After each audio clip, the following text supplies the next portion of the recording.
Hello. Well, you'll love this. I do. There's a war of words going on between Jonathan Brash MP and a whole host of people from the south of the country.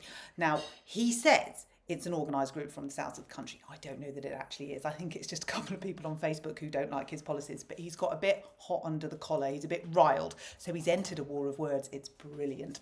So on his Facebook page, Jonathan Brash MP for Hartlepool, he writes, important in capital letters. Just in case you didn't know it was important, he's put it in capital letters. Jonathan, AI will give you flags to go either side of that. And you could have had an exclamation mark as well and underlined it and gone in bold. Then it had been really important. But we've just got important.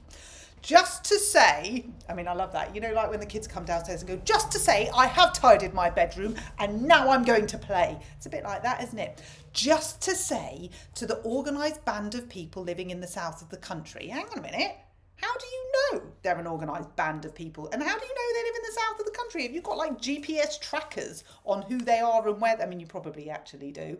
That's not even funny, is it? But how can you provide the evidence to show that you do know that this is an organised band of people that live in the south of the country? Because it could just be a group of people that oppose the breakfast clubs. You know, and I hate to break it to you and Bridget, she did this when people were complaining about VAT on education and she was saying it was a band of private parent lobbyists. It's like, no, love, no. It's a band of people that don't agree with taxing education. That's what it is. You don't have to be part of a lobby group if it's just more than one of you. You know, it's not like there's only one person, I oppose it, two people, let's have an organised group. No, people just don't like it. People don't like your breakfast. I'm sorry, Jonathan. I hate to break it to you.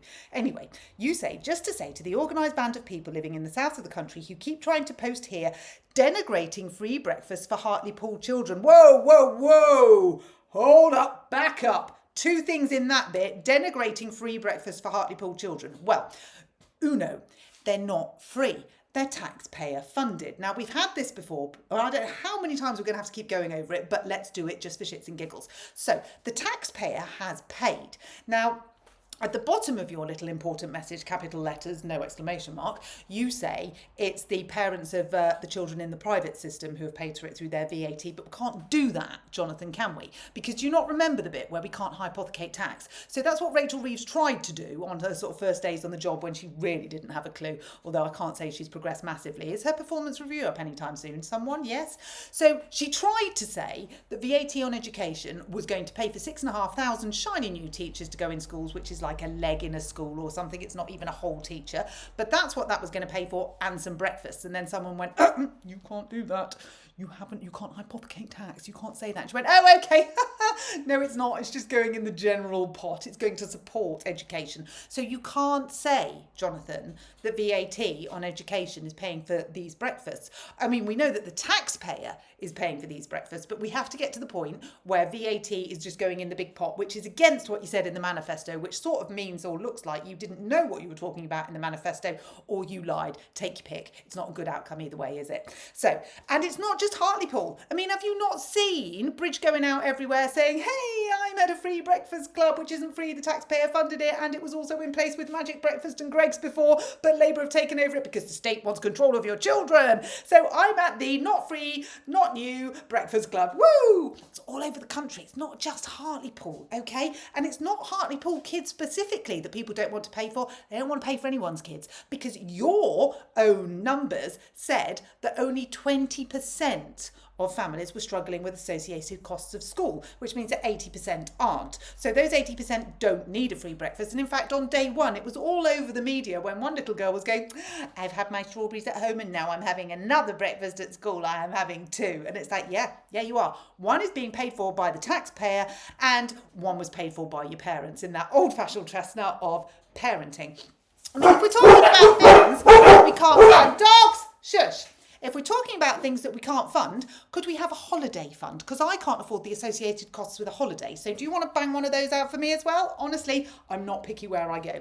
So then we go on a little bit further.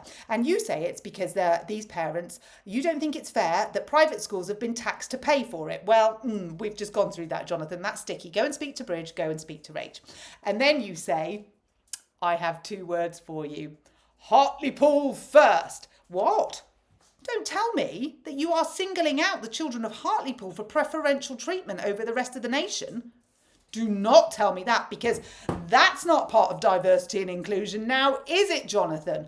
I would definitely whip that last sentence off, because that's going to get you in all manner of trouble with the diversity and inclusion officer at number 10 or wherever it is. But anyway, we digress.